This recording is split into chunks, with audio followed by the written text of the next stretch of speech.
Abracadabra! Top of the morning to you.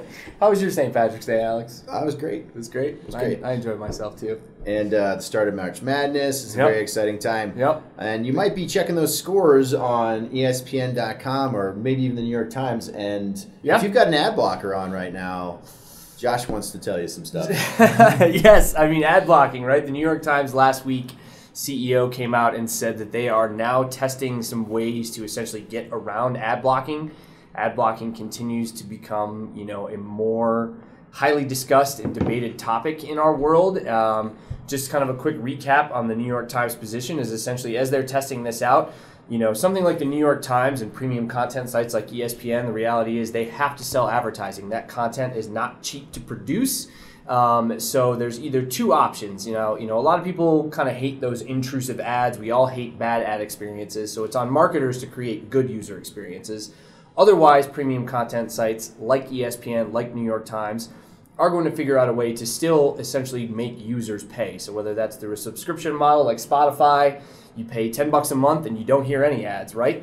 So users are going to kind of have to decide ultimately whether they want to be made to view advertising, whether that's in display, video, whatever the format is, either consume advertising or pay for subscription models. So I know ad blocking and bad ad experiences are frustrating for users, but advertising is not going anywhere as long as you, the user, expects premium content.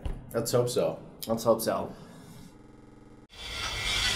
This week in the toolkit, speaking of advertising and ad blocking, Facebook with some big announcements last week around so this. Facebook owns Atlas, which is it's an old ad serving for those of you guys been around for a while. Mm-hmm. And they bought it a few years ago, and they did a lot of buying, and they basically just came out and said a lot of display is waste. There's a lot of bot traffic, a lot of just bad ads, undervalued ads.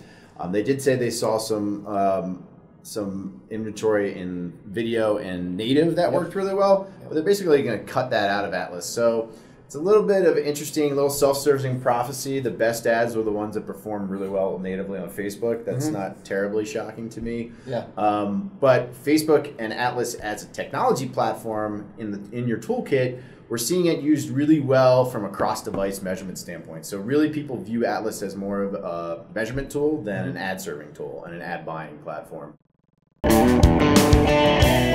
And for our last section, the upvote.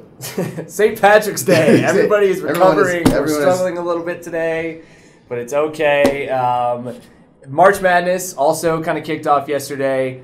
Our upvote goes to Apple TV this week, mostly because their exclusive Turner Sports app, for the first time for the last few years, you've been able to stream for free the initial rounds of March Madness, which we all love. Go Cuse. But Apple TV and the Turner Sports app allows you to watch 2 games at once. So if you're not at a bar, which we like to do once in a while, you can actually stream Apple TV. I don't know. I can't remember if they have the boss button where the Excel spreadsheet. But upvote to Apple TV, upvote to March Madness. Upvote to RJ Bentley's and the University of Maryland Terrapins. Fear the Turtle. We're out. See you next time. Peace.